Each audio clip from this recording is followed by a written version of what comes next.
We are recording. Well, thanks again, Adrian, for inviting me.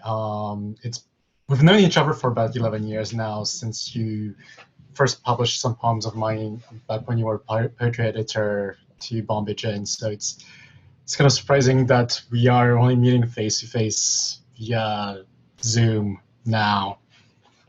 Let me put a timer real quick.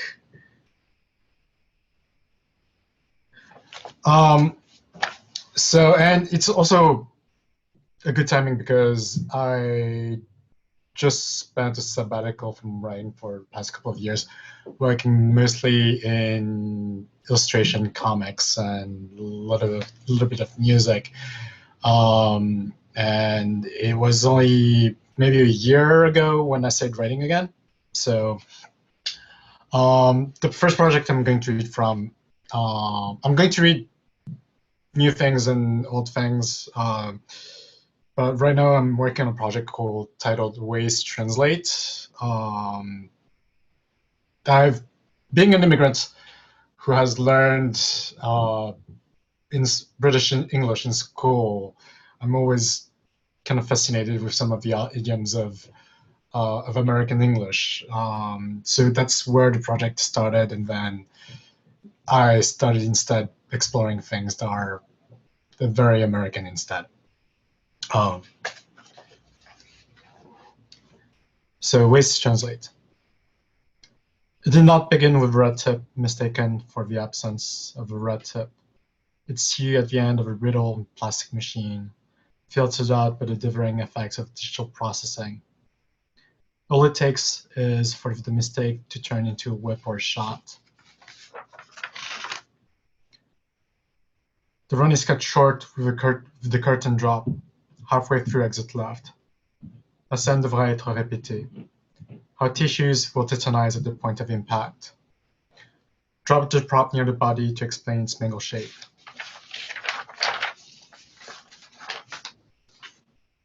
So right now the project itself is kind of in a very disorganized state, so I'm reading random pages from it. So. And fault will be found with the scene, how he ambulated through the aisles too slowly and reached for. Did not begin with the arm, circumducting around the waist instead of raising the hands to describe a zone of safety.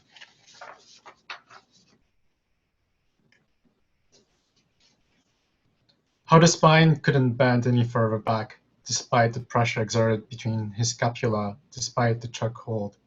Can't fall down, already underground. Airways obstructed by, you don't say.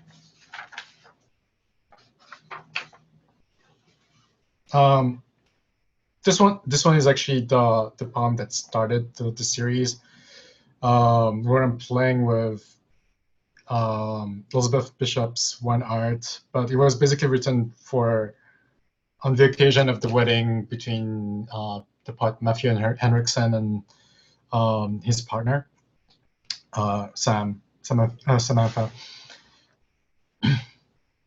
Now with two, so you'll probably hear all the echoes with One Art. Not with two cities, not with two rivers, or even a continent, not with this obsession with the number two. Make all the small gestures to keep the sentence simple.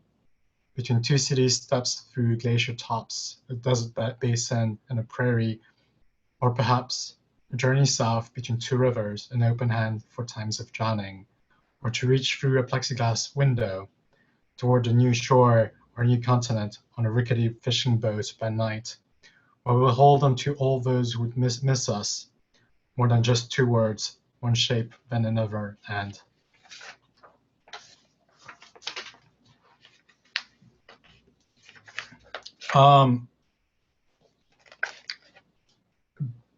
Being a native French speaker, I occasionally write in French. This one was written at the request of French poet and fellow med school dropout, Anne Kawala. The plan was for me to write something in English and then for her to translate it into French, which a plan she didn't share with me. And so I thought I'd write it in French and then she translated it into English. So French goes first. Ce qui est, négation de ce, impasse sur le plancher, les lattes et les fibres se courent sous le poids d'une phrase dessinée par le corps qui se tord et se dessert. Là où se renonce le leap. No, Anne's translation. What wonders negation of what walk on the floor? The lath and the fibers are bending by the weight of a drawn sentence by the body, which is bringing and releasing. There, where is giving up un saut.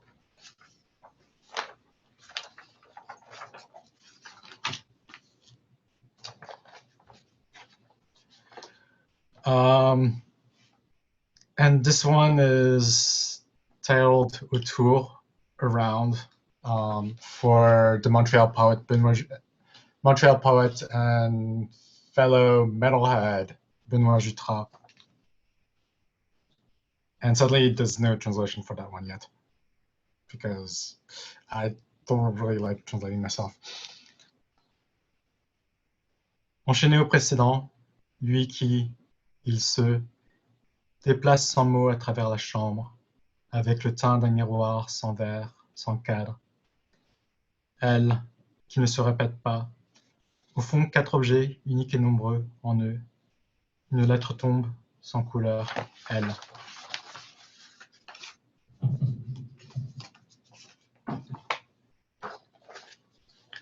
A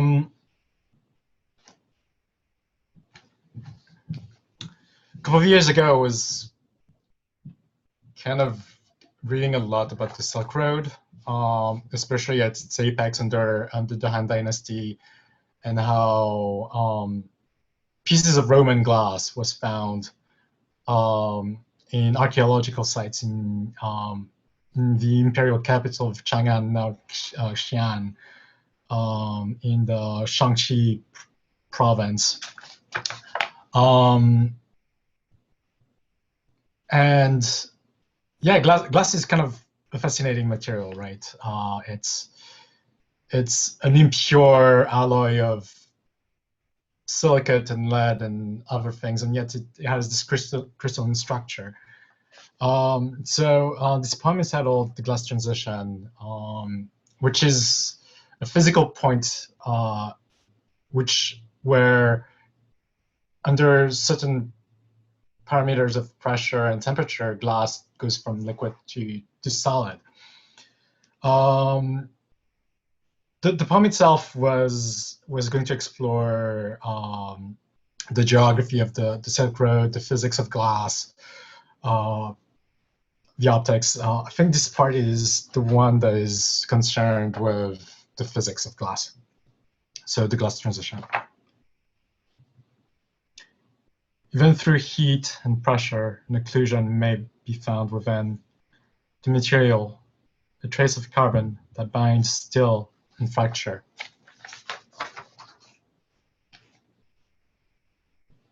Here, the memory of use translated as an architecture, as the limits of the enclosure becomes apparent, through a crack, something opaque.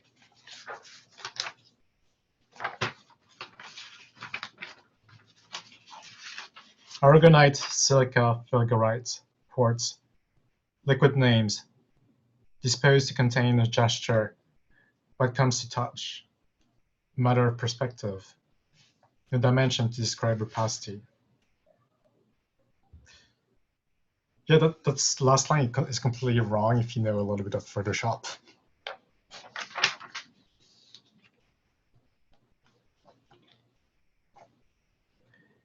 What is fractured is the notion of absence, a spider line crack disseminating across so as to recall a granular past.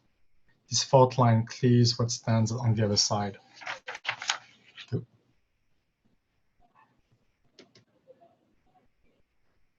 Sorry, my screen went black. Can you still hear me? Okay.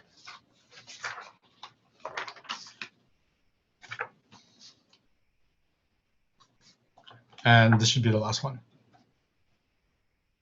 The migration that follows sculpts a path of silica particles interrupted by a curve or series of curves blown into a mold.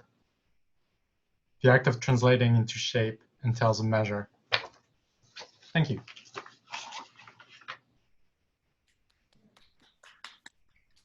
Yes, feel free to unmute yourself for clapping. That's fine. We're all new at this. But I didn't start recording until he started, so I just wanted to say again for viewing audiences later, that was Francois Luong. You all know that. The people on YouTube did not catch that part earlier. Okay, so next is Deborah Poe. Deborah Poe is the author of the poetry collections Keep from Doozy Press, The Last Will Be Stone 2 by Stockport Flats, Elements from Stockport Flats, and Our Parenthetical Ontology, Custom Words, as well as a novella in verse, Helene, by Furniture Press. Let's welcome Deborah.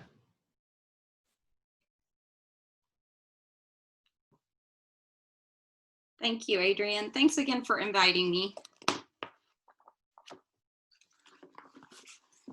So I decided at some point in the last week, I'm just going to grab my water, that I wanted to attempt to read just a collection of my work that not necessarily had an arc, some kind of narrative arc, but that spoke to where we find ourselves and the thinking that I've done over the past, 10 to 15 years about our world and how we are. And then this morning I started looking at the work that I would read, and it just worked out really well. So I'm not going to give context. I'm going to read from stuff all over my career, from beginning to end, but I'm not going to contextualize it because I just want it to be kind of like, this is where my heart is. And yeah. So, untitled, September 2004. Perhaps we have decided to have our own feast of fools. Will the village idiot please rise? Nothing is exempt from reversal. It is this time, most of all, to speak. Even now, the landscape collects itself, but we understand assemblage as the gathering of things. How even objects, now imagined, have an affection of their own. The way you lose someone is the question, and gathering collects itself into a history. No, it's not the land that bore its way into us. It was the naked bodies asked to be clothed in vulnerable cacophony that made the loss so mocking. More like a grin and clench, bearing it over and over again.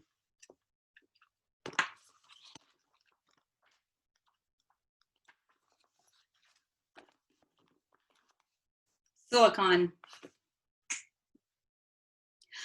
Most people have heard of silicon breasts. Silicon occurs in animal tissues, but not everyone has heard of silicon man. False choices are like a scale at parties. In his spare time, the gold bars of success are weighed. Pontifications at home with an entire planet the other. Oats, wheat, and ash. Wheat will grow in sheltered conditions without silicon, but which would you rather be? A good person or good? Shoulder the absurd imbalances. Stocks are unable. You should only answer if you stand straight at attention and reinforce binary assumptions. To stand up in a breeze and parasites destroy, or how to think positively about artificiality, hair, feathers, and nails.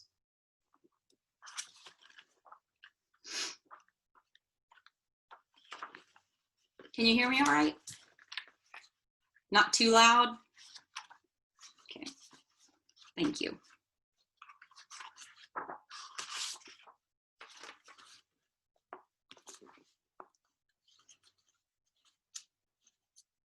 Potassium.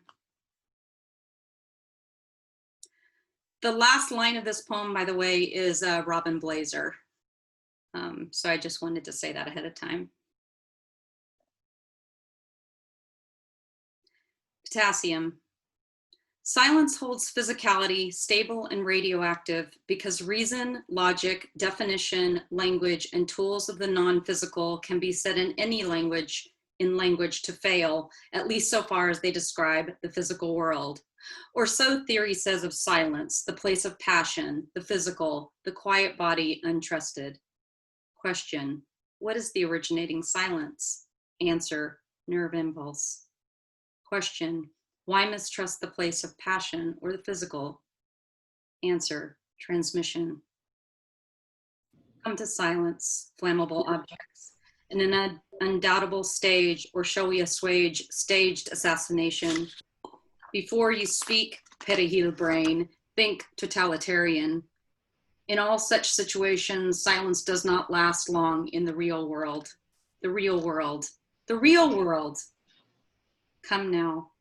Come to silence. Come, come. A mute beauty bird, come to silence.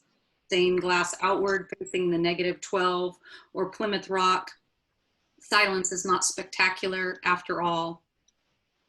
Our brain, the organic synthesizer, re-temporalizing silence. How dependent silence is on audience and how dependent silence is on it. What's silenced and how? New logic, new reason, central infrastructure, a logic awry on its own, reach from the stomach of silence, jerk borders from worms, fingers like metal wires struck up ceiling bound from the gut wrenched out. We are stuck with inwards, we are stuck with outwards, we are stuck with words, we are stuck without words. Breathing in because it is breathing, breathing out because it is breathing. I don't have the words. Question, if you're quiet and A, are you no longer actor on stage? Q, if you are subaltern A, do you speak rhymes in blue paint pink? Look in the mirror, that belly, that paunch, the way language bulges this way and that. Cookie cutter shapes the snowman vagina, this is the scripted language. Desire, the unconscious moment, a happening outside of silence, the gaps, the silence language attempts to react quickly, which then explodes unstable elements, a seething mystery, not the poisoner's poison, but I am longing for a silence and gaps which are not mine. A vital element in the human diet between real and fake, carrots and carrot cake, between true and false, my grandfather and today, oh, that old spittoon between hollow man and his passion, the gray Kafka, the off-white Whitman, the slate Calvino, the smoky Blake, the gray-black Ginsberg, the blank Milosh. Please, your images, I beg of you, not as victim, but as witch. Two songs over each other, asthmatic and heavy breathing, the physicality of being self-conscious, two bodies beating at once, the physicality of a self-conscious being is silvery white. Come to silence, come to language the way it comes from the body, the asthmatic chalk moon night. From the gut drunk out of night that does not becomes a question until the poem has begun some life. The language with a life its own, the language searching for home, truest sound, the whole thing, just trying to be at home. That's the plot.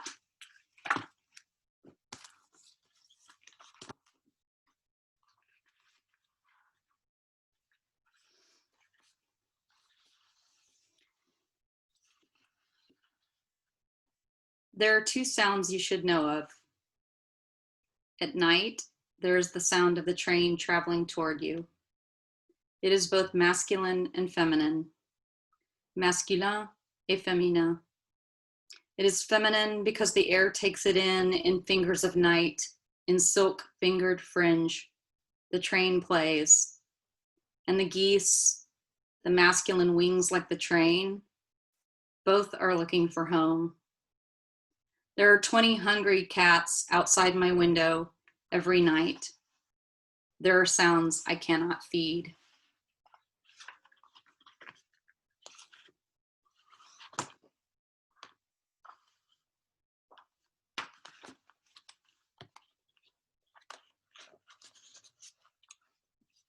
Thanks for listening, everybody, on this Friday night after your week.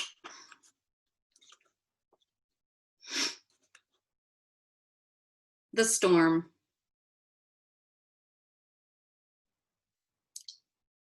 This isn't an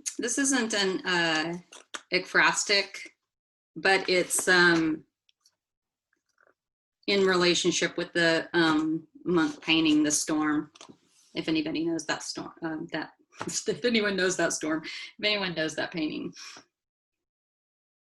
Wailing beyond a delicate hand, even sinister shrub shoulder, one large house leering lit up boys, two out to sea, other houses shroud shadows, rocks embodied at ocean's edge, so much modern warfare not present. I'm gonna start this over. Hi, Radu. It's like you should read. I love it. You can talk and then I'll read and it'll be really weird and cool. Oh, I see. Okay. So The Storm. I'm going to start this over because I just didn't like the way that began.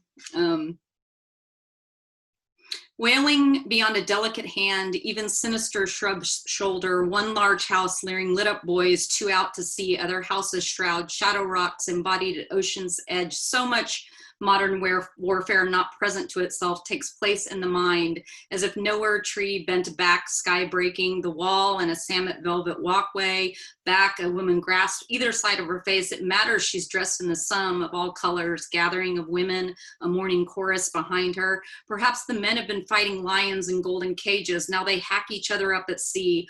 The storm blows in, bringing the smell of iron, and as for the death of seagull, dolphin, and cod, expect them to observe these two with grief.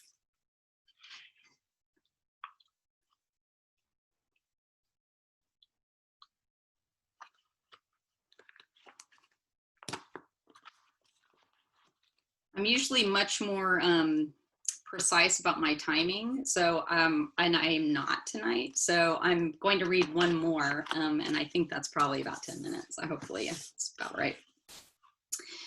This is called I Am Another Yourself, which is, I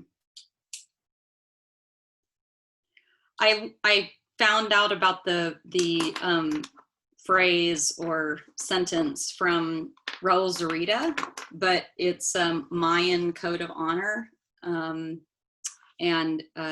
So the title of this poem is from that, and it's called I Am Another Yourself. I will say that this is the first poem in my newest book, Keep, which came out a little over a year ago.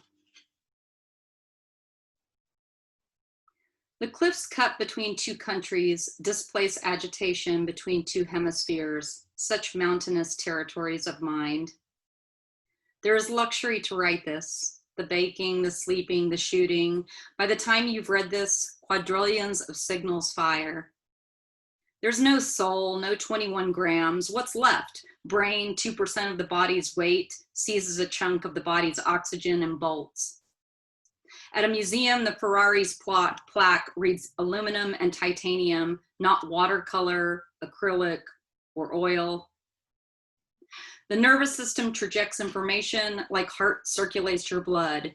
Nerves, bone, and steel, objects we have in common.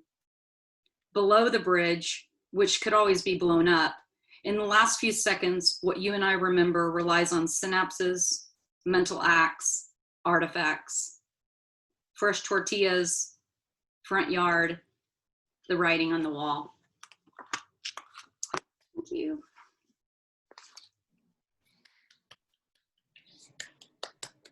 Thank you, Deborah. Next is Adam Tedesco. Adam Tedesco is a poet and video artist living in upstate New York. His recent work has appeared or is forthcoming in Conduit, Diagram, Fence, Jubilat, Iowa Review, Sync Review, and elsewhere. He is the author of several chapbooks, including Misrule from Ursus Americanus, as well as the full-length collection Mary Oliver from Lithic Press. Welcome, Adam. Hi, everyone. Can you hear me okay? Okay. Thanks so much for having me. I've been writing lately, just, not in the context of any kind of project or anything, just piling poems up for the past several months. And what I'm going to read is just a collection of some of those. I tried to pick randomly because I tried not to put any of my judgment into it because my judgment about my own work isn't always that great. This poem is called Dispatch from a Smart City. In a glass-bottomed boat, I put a tuning fork to my temple and remember wanting nothing. Leaf cutters snowflake a hillside. My family paints a bare tree green for the mayor. I try to never say everything. I try to maintain a safe distance from desire and dampness. I measure the degree to which my body swells in new heat, knowing that understanding anything is a kind of remote viewing. Perhaps extra dirty is too on the nose of the money tree, a time-lapse film of its own growth. My relationship to knowledge is a hoax, a transactional acknowledgement. Baptisia spikes at the foot of the launch. Planning is learning to regrow a memory. I am curing myself with an elimination diet for love and sleep. The Muybridge arc of universal expansion is in every photograph you've taken. I mark time by coolness in a spot of earth, closeness in feeling of capture. The school beneath me coagulates. Whatever you place a goose in front of grows arms. An outboard sputters in disbelief. My mind is the sky in a lake.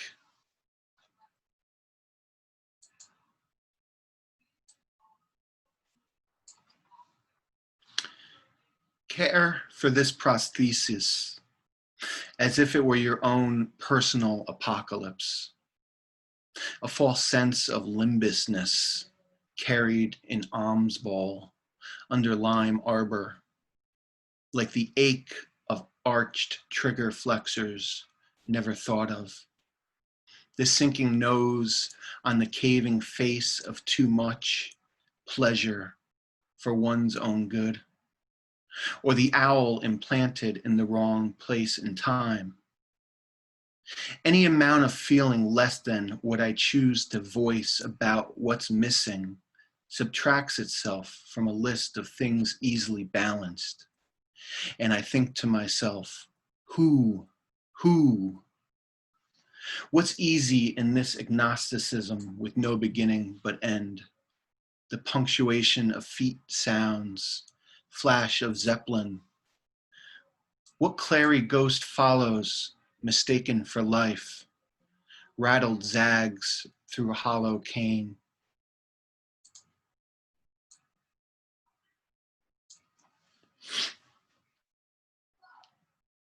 Long story short, every shoe is on the wrong foot, so the corn can't grow, mama.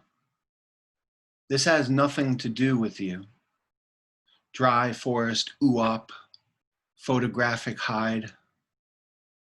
The mean streaks an air of plausible desirability. Words for it wear the fur of tea-time teeth in clinks of china. I enjoy some stains that wild coat of being leaks, while disputing truth of smiling faces, event horizon winks, a candled brushstroke. Can I get a witness? Wednesday's work will dwindle while we await further instruction. All your answers bite a dog. We can make more if we need them.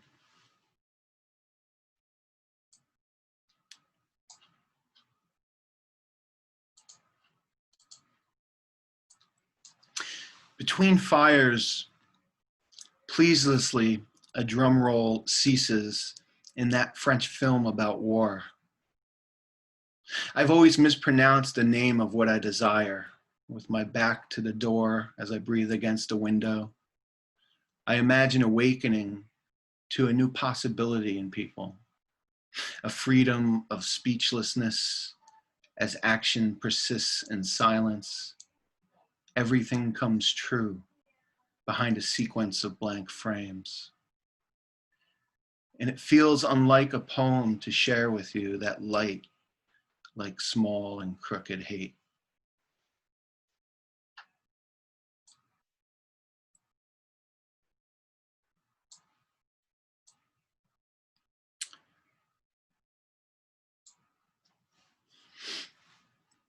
To sequester. I have gone wordless and cross. I have known the mind as stone red vein pulsing on a mare's nostril. I remember a boat. I am the boat. I remember its sides. I am its sides. I remember my hands. I am these hands. I remember the sky. Without skin, everything is inside it. I've walked through myself to hear the friction of animals crawling in sand, a lizard eating the shell of its egg. How will I know when I have turned back from the continental shelf of time, that too sweet wine of winter? I write myself a bed of glass by the light of small cuts to let the bruise. The clock, a halo around the lamp, warm mercury inside the beast.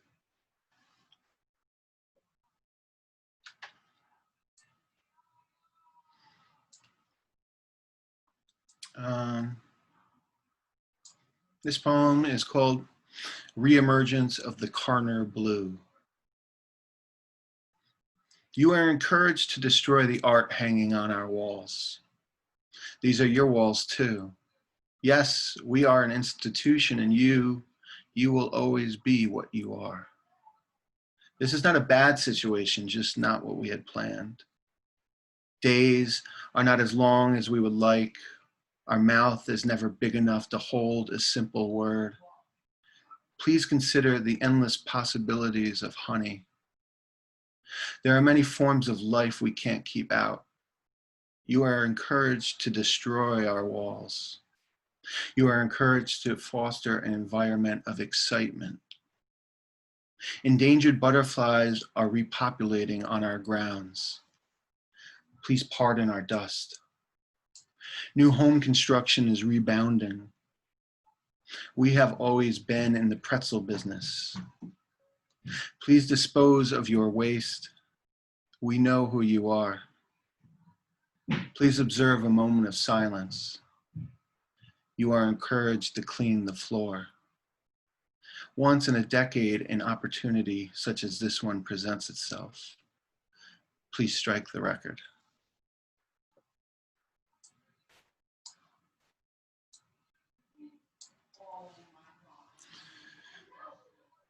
It was a passionate turn away from coastal pulp and mountain heat, a sickly wild wave of vegetation I navigated.